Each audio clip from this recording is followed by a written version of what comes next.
here are the needed materials for our game. We will be needing the Stage 5 game board from Illustrative Math, as well as the Stage 5 spinner from Illustrative Math. Now, in order to turn this into a spinner, we will need a pencil and a paper clip so that, like this, it can turn into our game spinner. We will need one dice, and we will need two different colors of coloring utensils. They can be crayons, highlighters, or markers.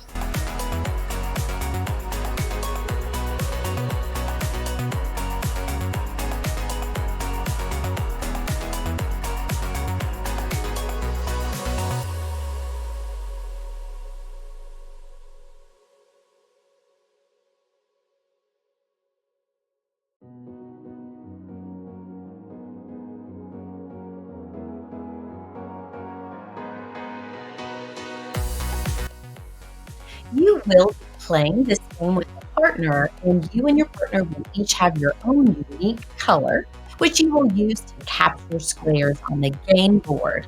Let's say it's the red player's turn first.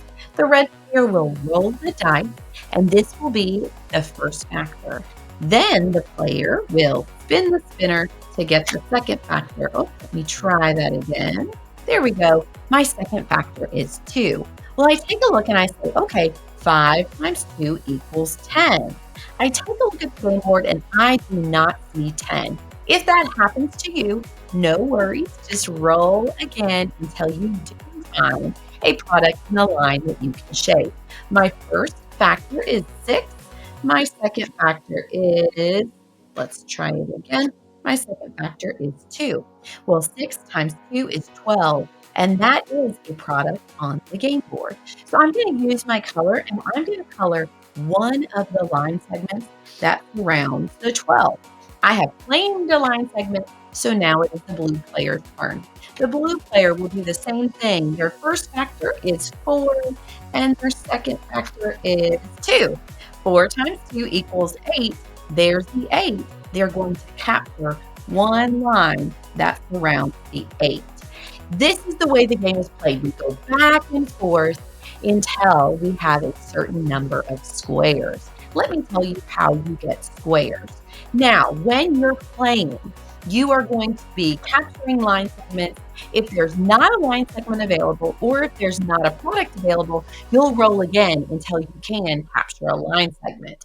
Now, as you go back and forth, maybe we've had turns, and maybe our board is looking a little bit like this, let's say, as we advance the game. All right, now let's say it's the red player's turn. And let's say that the red player rolls a 4 and spins a 10. If that player has rolled a 4 and spun a 10, we know that 4 times 10 is 40. Now, it's the red player's turn, right? So when we look at the 40, there's only one line remaining around the 40. That makes this a special turn because they are able to capture the 40 because they did the very last line that surrounded the 40. Now, if you're very lucky, you might get a double box like this. Look, when I did this one line that finished the 40, it also finished the 30. So here, this red player would also get to capture the 30. We go back and forth, multiplying our two factors together, finding the product on the board, and coloring in a line.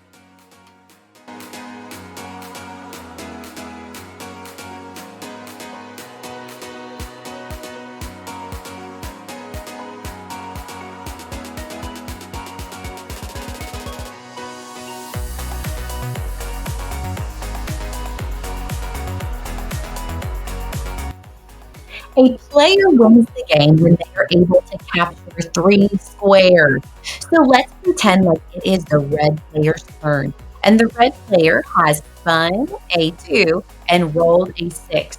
Well, 6 times 2 is 12. When I find the 12 on the game board, I notice there's only one line segment remaining.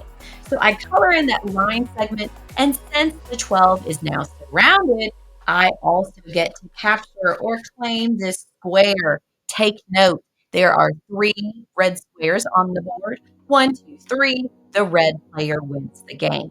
Boys and girls, you do not have to get 3 in a row. They can be anywhere throughout the board. The winner is the first person to get 3.